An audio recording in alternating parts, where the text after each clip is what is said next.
DAP کے رہنما غلام نبی آزاد کا کہنا ہے کہ جموں کشمیر کے لوگ پہلے ہی مشکلات کا شکار ہے، یہاں کی معاشی حالت پہلے ہی خراب ہے، بے روزگاری اور مہنگائی بڑھ گئی ہے، معاشرے کے ہر طبقے کو نقصان پہنچا ہے۔ ایسے میں پراپرٹی ٹیکس لگانا مناسب نہیں ہے، لوگوں کے پاس کھانے کو پیسے نہیں ہے تو ٹیکس کیسے دیں گے؟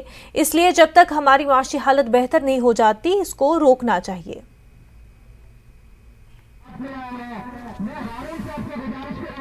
جموں کشمیر میں گزشتہ 33 برسوں سے جو حالات ہیں، ہمارے اقتصادی حالات جو ہیں ملیٹنسی کی وجہ سے جو خراب ہو گئے ہیں، بیکاری، بے روزگاری کئی ہزار گنا بڑھ گئی ہے، مہنگائی بہت بڑھ گئی ہے۔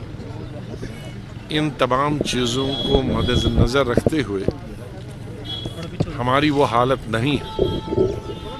ان برسوں میں ہمارا جو ٹورزم ہے وہ بھی بہت سفر ہوا، ہمارا ہینڈی کرافٹ وہ سفر ہو گیا، ہمارا جو ہارٹیکلچر تھا وہ سفر ہو گیا۔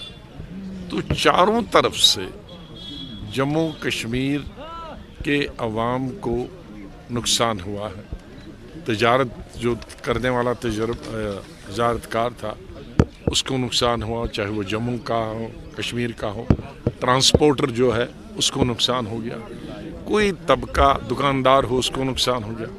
کوئی جموں کشمیر کا ایک انسان نہیں ہے لکھن پور سے لے کر اور ٹنگڈار تک جس کا نقصان نہیں ہوا۔ اور ان حالات میں اب ہم ان سے زمین بھی چھین لیں، ان پہ بجلی کا ٹیکس بھی بڑھائیں، ان کا گھر کا ٹیکس بھی بڑھائیں، ان کا پراپرٹی ٹیکس بھی بڑھائیں، تو لائیں گے کہاں؟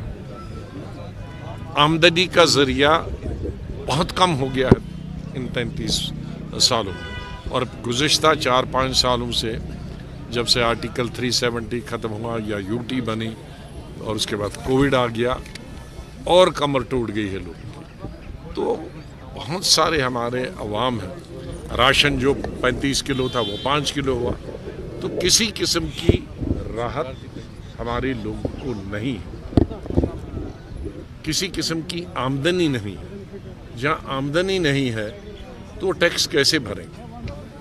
انسان ٹیکس بھرنے میں ہمیں ٹیکس دینے میں کوئی دقت نہیں ہے ہمارے لوگوں کو، لیکن پہلے آمدنی تو ہو۔ ہم جانتے ہیں کہ ٹیکس بھی ہمارے لیے کام آئے گا، لیکن لوگوں کے لیے وہ سکت ہونی چاہیے، وہ پیسہ ہونا چاہیے۔